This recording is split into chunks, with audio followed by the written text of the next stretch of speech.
Your second line is going to be the basting stitch like we talked about. So you're going to come over to your machine and you're going to keep it at number 2, but this time you're going to change the length of the stitch. So we're going to go ahead and do it at number 5. So take it all the way up to number 5. That's the highest you can go, can't go any further. And our second line, we're going to again put it underneath the presser foot, put the presser foot down so that it's matching up with the center line. Put your needle in the down position, it's ready to sew. So for a basting stitch, I'm not going to have you backstitch because a basting stitch is oftentimes a temporary stitch, and you don't necessarily want that backstitch in there. So go ahead and just sew all the way down the line, and you can see that it takes much bigger bites. Sometimes it's a little bit harder to control because it's taking such big bites. So if you want to slow down, that's okay.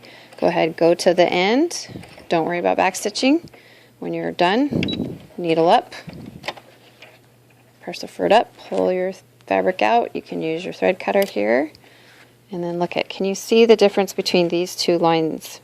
See how small this is and how long of a stitch line these are?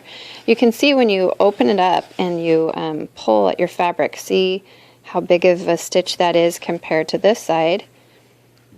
So you wouldn't want to sew your apron or any kind of clothing with a basting stitch because it just wouldn't hold up as well. It would break and get holes and things, but it is a good temporary stitch, and I want you to be aware of that. So, and you can change the stitch to anything in between here, but this is the longest and kind of the more average stitch. Go ahead and cut your threads, and then we are ready to do the next one.